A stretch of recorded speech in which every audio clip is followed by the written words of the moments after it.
Bebaskan rakyatku. Tanda pagar 5233. Coba lihat. Kau atau aku yang mati. Feng Nan mencibir. Lalu bergerak mendekati Harvey. Namun sebenarnya, Feng Nan tidak berniat melawan Harvey saat ini. Pikirannya disibukkan dengan bagaimana mengulur waktu dan mempertahankan kekuatannya semaksimal mungkin. Tentu saja. Yang lebih penting, ia ingin membunuh semua anggota aliansi di bawah. Idealnya tidak meninggalkan siapapun. Bang, Harvey dan Feng Nan beradu sekali lagi. Namun, Feng Nan melanjutkan serangannya. Seolah-olah dengan kekuatan yang luar biasa. Masing-masing serangan sebenarnya memiliki kekuatan yang sangat kecil. Bahkan lemah menurut Harvey. Dengan kekuatan yang ditunjukkan Feng Nan saat ini. Bahkan jika Harvey berdiri diam dan membiarkannya menyerang, ia tidak akan bisa melukainya sama sekali. Lebih lanjut, setiap kali Feng Nan bertabrakan dengan Harvey, tubuhnya akan terpental dari jarak jauh. Haha, akting canggung ini membuat Harvey tertawa. Ia tahu betul bahwa Feng Nan tidak mungkin selemah itu. Tapi ia bertindak begitu lemah sekarang. Jelas-jelas disengaja. Saat Feng Nan melawan Harvey, ia sesekali menoleh untuk melihat medan pertempuran di kejauhan. Dan Harvey dapat dengan jelas melihat niat Feng Nan. Karena itu, Harvey mencibir dan segera berhenti, menghentikan serangannya pada Feng Nan. Hah, Feng Nan tertegun oleh ini dan perlahan berhenti juga. Chen Xiao, tangkap dia hidup-hidup. Mata Harvey berbinar geli saat ia perlahan mengeluarkan perintah. Baik, jawab Chen Xiao segera. Lalu berbicara kepada anggota Aula Raja Naga. Sampaikan perintah kepala Aula untuk menangkapnya hidup-hidup. Baik, jawab ratusan anggota Aula Raja Naga serempak. Setelah Harvey mengeluarkan perintah ini, alis Feng Nan berkerut tajam. Tujuannya adalah memaksa anggota Aula Raja Naga bertarung sampai mati dengan anggota aliansi. Barulah ia dapat mencapai tujuannya. Tapi sekarang, Harvey benar-benar mengatakan ingin menangkapnya hidup-hidup. Selama masih ada seseorang yang hidup, bahkan hanya satu orang, maka apa yang ingin ia sembunyikan mustahil. Lagi pula, hanya orang mati yang bisa menyimpan rahasia selamanya. Memikirkan hal ini, Feng Nan merasakan gelombang kecemasan. Semuanya, matilah daripada menyerah. Para prajurit aliansi prajurit kita lebih baik mati berdiri daripada hidup berlutut. Kata-kata Feng Nan sungguh tepat dan terdengar sangat heroik. Jika seseorang tidak melihat niat Feng Nan yang sebenarnya, orang mungkin akan percaya bahwa ia memiliki karakter yang tangguh. Namun, saat itu, para anggota aliansi sudah menyadari apa yang sedang terjadi. Feng Nan mendesak mereka untuk terus maju. Tahu betul bahwa ini adalah misi bunuh diri. Bukankah ini sinyal yang jelas bahwa mereka semua akan binasa di sini? Sebagai prajurit, kematian bisa dimengerti. Tetapi tidak seorang pun akan menerima kematian yang begitu tidak adil dan tidak adil. Jadi, meskipun Feng Nan terus memerintahkan semua orang untuk mati daripada menyerah, para anggota aliansi masing-masing memiliki motif tersembunyi mereka sendiri. Maka, dalam pertempuran berikutnya, mereka mengubah gaya bertarung mereka. Sebelumnya, di bawah dorongan Feng Nan, mereka percaya bahwa mereka ditakdirkan untuk mati hari ini, tanpa harapan untuk lolos hidup-hidup.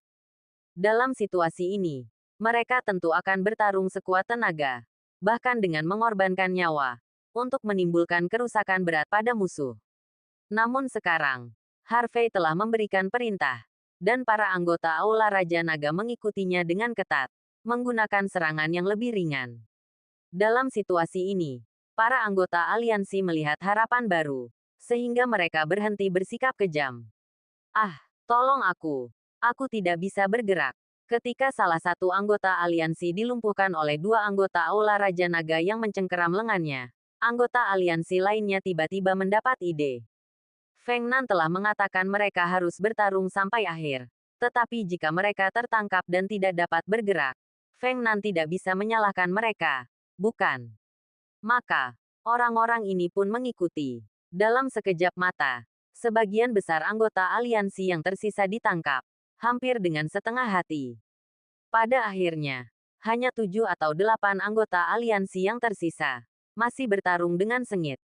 Dilihat dari ekspresi mereka, mereka pasti benar-benar mencamkan kata-kata Feng Nan dan bertekad untuk berjuang sampai akhir.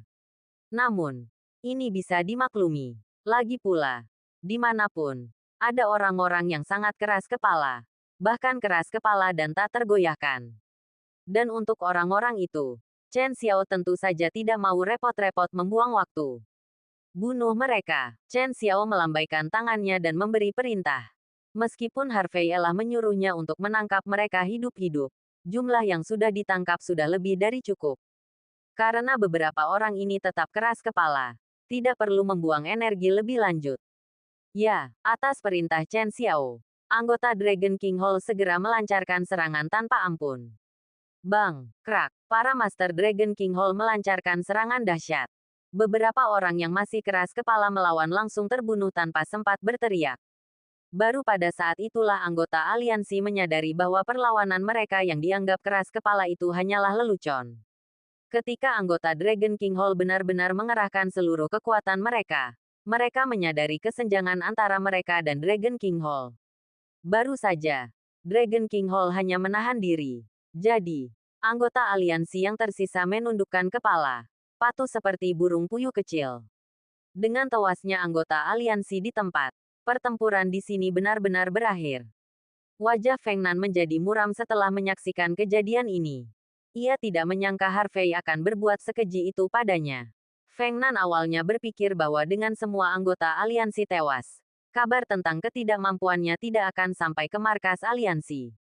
Namun sekarang, banyak dari orang-orang ini masih hidup, memberi mereka kesempatan untuk menyampaikan berita tersebut.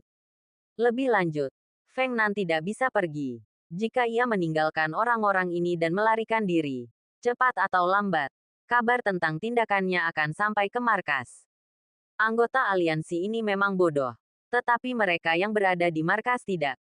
Selama mereka melaporkan semuanya dengan jujur, mereka yang berada di markas akan langsung menebak niat Feng Nan yang sebenarnya. Saat itu, Feng Nan pasti akan menghadapi bencana, dan bahkan kematian akan menjadi kemewahan. Jadi, meskipun pertempuran di sana sudah diputuskan, Feng Nan tidak bisa pergi. Harvey, kau benar-benar tercela. Kau tahu markasku kekurangan pasukan. Jadi kau memanfaatkan situasi ini, kan? Feng Nan menyipitkan matanya sedikit. Sebuah ide baru muncul di benaknya. Hentikan omong kosongmu. Trik apa lagi yang kau punya? Silakan gunakan. Harvey mencibir sambil mengerahkan tenaga dalamnya. Ia berencana untuk mengejutkan Feng Nan dengan jurus yang baru saja dipelajarinya. Lepaskan anak buahku. Aku akan tinggal dan melawanmu. Semua orang yang hadir tercengang oleh kata-kata Feng Nan. Terutama para anggota aliansi, yang benar-benar kebingungan. Feng Nan sebenarnya menyuruh mereka pergi duluan sementara ia tetap tinggal untuk melawan Harvey. Benarkah? Baru saja, mereka semua mengira Feng Nan mengirim mereka menuju kematian dengan sia-sia. Tapi sekarang, Feng Nan benar-benar rela mempertaruhkan nyawanya untuk tetap tinggal, hanya untuk meninggalkan mereka dengan harapan bertahan hidup. Apakah ini matahari terbit dari barat?